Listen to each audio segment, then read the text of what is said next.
What's happening, everybody? It's your boy Guy. So by now everyone's probably heard that Final Fantasy VII is getting a remake. A lot of people have been waiting for it for a long time and are pretty excited about it. Some people even think it could be a return to form for old Square Enix. I am not one of those people. I won't bore you with my nitpicks on things like character design. Didn't Cloud used to wear purple? I always liked that purple. Yeah, sure did. Oh, I see we're going with the Advent Children hair here, huh? Okay. We loved it the first time! Why does Smash have an infinitely better Cloud model than Square Enix? Where am I? Anyway, a new trailer dropped the other day showing gameplay footage which looked fine. But there's been a few other pieces of news that just demanded I talk about them. Take a look at this Square Enix article. You see that? It's not going to be one game. The remake is going to be in multiple parts. Multiple parts that each provide their own unique experience. You know what I wanted? The Final Fantasy VII experience! In an interview with director Nomura and producer Kitase, looks like in an attempt to keep things relevant, they're going to adjust the storyline.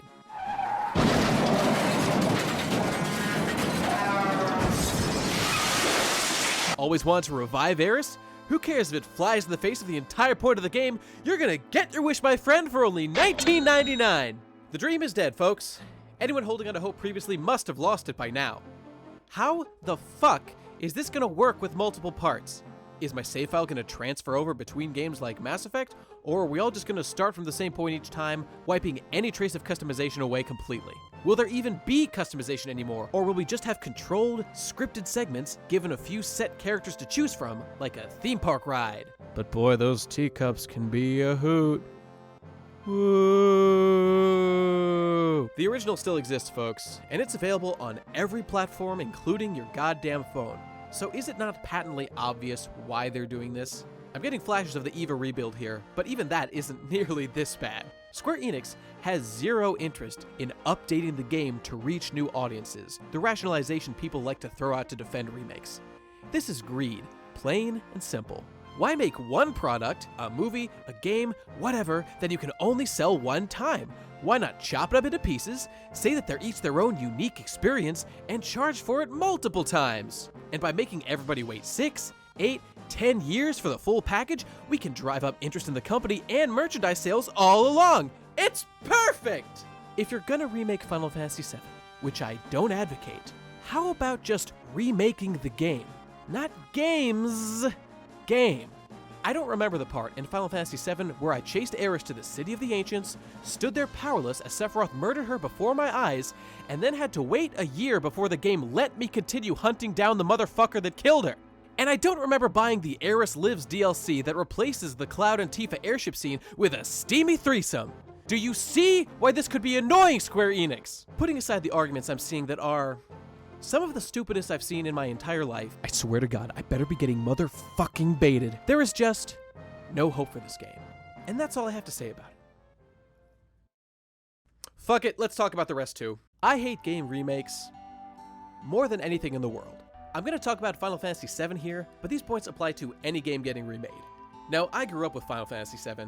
I was 7 or 8 in 1998 when I first got the game, and that's probably true for most of you watching. I was one of the kids whose formative years was shaped by that game, and it's still one of my favorites ever. Played it just last year, and it was still great. My point being that I've spent a lot of time playing this game, and I feel like I've got it pretty well understood and lodged in my brain.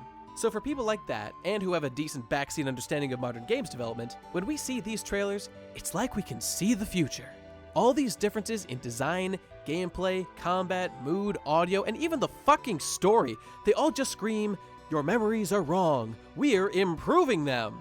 Playing this remake is going to be like getting someone else's memories forcibly inserted into your brain. It's going to be agonizing. Now, to someone who's never played or just doesn't care, I'm sure they'll enjoy it just fine. But is that really who this game is being made for? People who don't even care about Cloud, Tifa, Yuffie, or Aeris?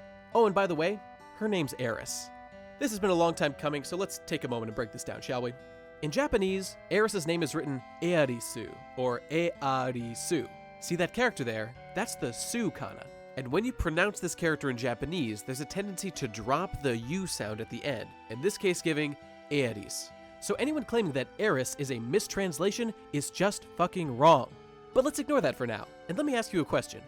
Why do you call Tina Terra, huh? You know her real name is Tina, right? That's always been her Japanese name. Why are you calling her something different? And why do you call Exodus Exdeath? You do know that was an actual mistranslation from the original Final Fantasy V script, right? Why don't you insist on fixing that one too? Look, all that matters here is that she was called Eris first, and it worked perfectly fine. Get the fuck out of here with your Aerith bullshit. Back on point, here's the deal, guys. A released game is a time capsule with all its component parts inside. It's like they say, art is never finished, it's just abandoned. But it's abandoned and then shown, and that's the version that connects with people. Look at Final Fantasy VII. Pre-rendered backgrounds, the LEGO character models, the temperamental field controls, the lack of voice acting, the goofy translation, Tifa's ridiculously huge CGI tits. It's all a product of that time period, that environment, and the people who made it, and that's what gives the game its personality. Here's an example. A friend of mine, Hypocrite, pointed out in one of his videos that the faces on the field models of the characters are basically just eyes that blink, and frankly, I don't even know if they do that. But no mouth, no nose, no nothing. They just didn't have the resources to make more complex models, I guess. So what did they do? Animate the fuck out of those models! Remember the ridiculous gestures everyone made all the time that often don't even make sense? Those are clearly the product of trying to create expressiveness in the characters despite technical limitations. To me, that's a core aspect of Final Fantasy VII. Now tell me, how exactly is the remake going to recreate this feeling? Don't know, do ya? The remake is going to suffer from the same problems so many AAA games do these days. And yes, I know it for a fact, you can see it in the gameplay demo. It's just too real. Too fucking real. And Kitase himself has said as much about the company. This bullshit quest for photorealism every big company is undertaking these days has them obsessed with making pretty, lifelike models. And there's nothing wrong with that, but when you're a game company and it starts to impact the quality of the games, that's when you've got a fucking problem. It's like they've forgotten you can get away with less than picture-perfect character designs. Remember sprites, guys? Those worked pretty well for you back in the day. When you've got a sprite or a model like we had in the original Final Fantasy VII, it's an abstract. You know that the real Cloud wouldn't just stand there and wait his turn to attack in a real fight. It's all a metaphor for actual combat. Like in all games, there's a level of abstraction here that lets our minds fill in the blanks. But when you have models that look this realistic, you can't get away with anywhere near as much of that shit. Everything has to be perfectly planned out. Everything has to be realistic, or it will break the more complex illusion they're creating. This means that all this extra shit, voice acting, real-time battle systems, infinitely more animations for every fucking action under the sun, all that shit ramps up the cost of development. Your game ends up costing $50 million to make, and therefore, you have to make that much back. And how do you do that? By making the best game possible at bringing the artistic vision of the staff to life? Fuck no, you disabled child. You appeal to the lowest common denominator. You're not out to make the best product, you're out to ship the most units.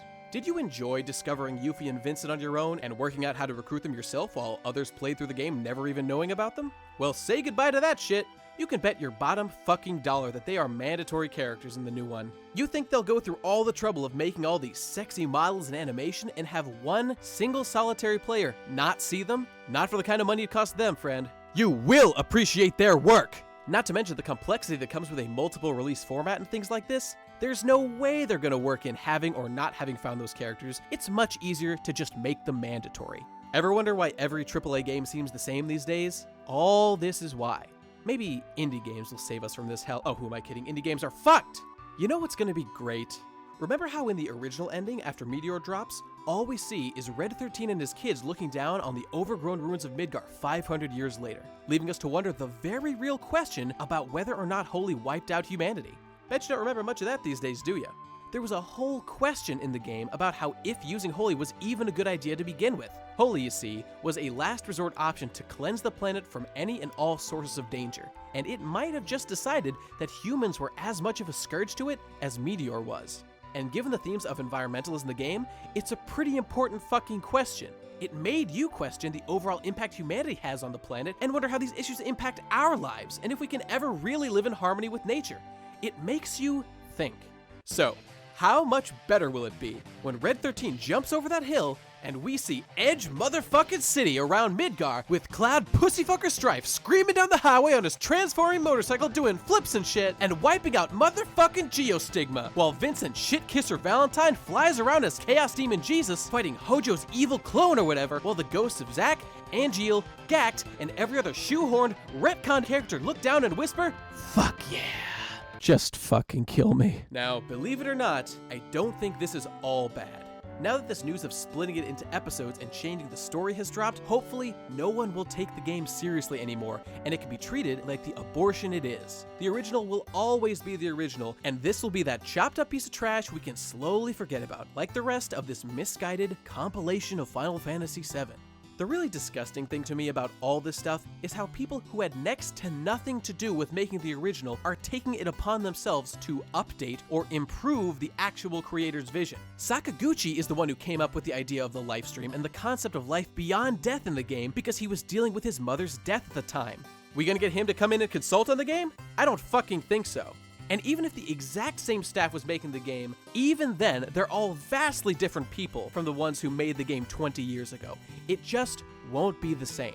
Like, if I told you I was writing a sequel to Catcher in the Rye and was continuing J.D. Salinger's work, would you buy it? What if I get the estate of Salinger to put their stamp of approval on my series of murder mysteries starring Holden Caulfield, the depressed private eye? Would you accept that as part of the Catcher in the Rye canon? Fuck no! Yeah, Kitase, who was the original director, is back, but now he's producer and leaving the directing to our golden boy Nomura. Let's not kid ourselves, folks. Nomura has never been a great game designer. The man is a fashion designer. It becomes more and more clear each year how he's had some lucky breaks to get him where he is, but is completely out of his depth doing any story more complex than Kingdom Hearts. Don't let that superficial shit confuse you. The game's as straightforward as they come. Now hey, don't get me wrong. I'm the biggest Kingdom Hearts fan in the world. But we all know it's nothing more than inter-series fan service mixed with bargain bin shonen tropes, the game. And the series has only been getting worse since Kingdom Hearts 2. And do you think he had anything to do with balancing the combat in that game to make it so good? I'm skeptical, fam. You know, we already had a guy in Final Fantasy who made pretty art by the name of Yoshitaka Amano. And guess what? He knew better than to try to fuck around with other people's games. Nomura is the textbook example of the misplaced priorities of Square Enix, putting style way over substance. Final Fantasy V, for example, had shitty hardware, fuck all memory to fit onto, and a 2-year development cycle. And it's roughly, I'm gonna say, 1,000,000 times better than Final Fantasy XIII, despite all the technological advancements. Essentially, this remake is going to be an exercise in punishment. The more you love the game as it was, the less you'll like this remake. That does, however, leave people who know nothing about the game to enjoy it as much as they please. But you have to wonder, is this game for those people? If so, why not just make a new game? Oh, that's right, name recognition. But you know, I bet they aren't going to enjoy waiting years to continue a story in between episodes either. By now, I'm sure some of you are thinking, at the end of the day, why not just ignore this whole thing? You don't have to play it. None of this erases the original, it will always be there waiting for you. Well, friends, that's not quite right. You see, I love Final Fantasy VII, and I want others to enjoy it because I think it is a fun and meaningful piece of art. A decade from now, or whenever they finish this remake thing, it will be considered the updated version. When people are scrolling through Steam, that's gonna pop up when they search Final Fantasy VII. All the love and hype that's been generated for the original over the years, people will think that at least something of that applies to this game as well, and so they'll play it because it has better graphics, frame rate, and resolution. This remake thing, and all remakes, are just a distraction that divert people from playing the games that actually matter to people. Are you unable to appreciate still pictures because we have movies now? Do we need to update them into motion so modern audiences can appreciate them? No? So why the fuck do we need to do it to games? They exist with all their flaws as a testament to the time in which they were produced and the people who made them then. And frankly, it's just fucking disrespectful to look down on old games and say, oh, that was fine for the times, but we've got a higher standard now. Fuck off with that shit. You know what's really sad? I used to be Squaresoft's biggest fan. They produced gem after gem after gem 15 years ago, but they have changed. Too much talent left, and the company got too fucking big. They can't churn out games the way they once did, taking the risks they used to. We all just kinda grew up too much, I guess. Too much responsibility now. Up until maybe a few months ago, I had hoped Square Enix would turn things around. Final Fantasy XII was a good game, even 13 had some things I liked, and 15 looks like it actually has potential. But when I look at 15, and I look at the company as a whole, I realize this is just not the company I once loved. They've transformed into something different, unrecognizable, and alien.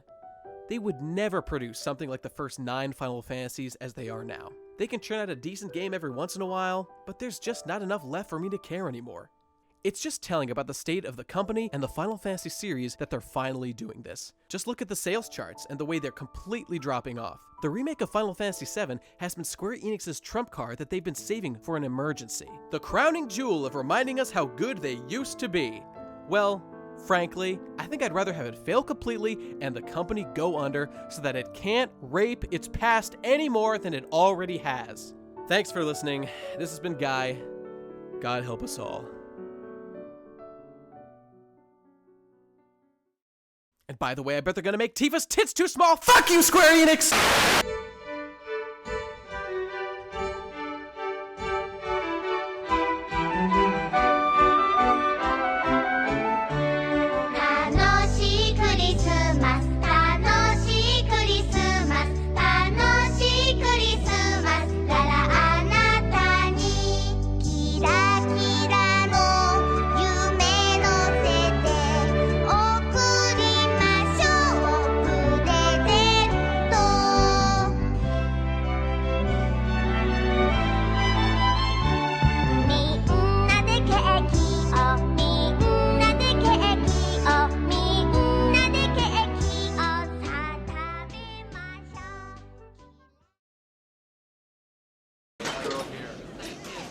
You're not as funny as me, though. Yeah, we're...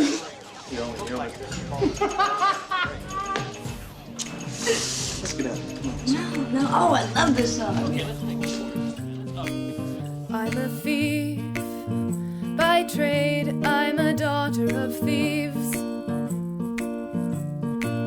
But to stay with you, I turn over new leaves. I would break my old habits and my list with making days. To deserve what you offer me, I'd willingly leave behind my old ways. I'm a lover and a fighter, but I love I'd gladly fight for. I'd confess my lies, I'd swallow my pride, so that I can say I'm on your side. Come on, you're next, huh?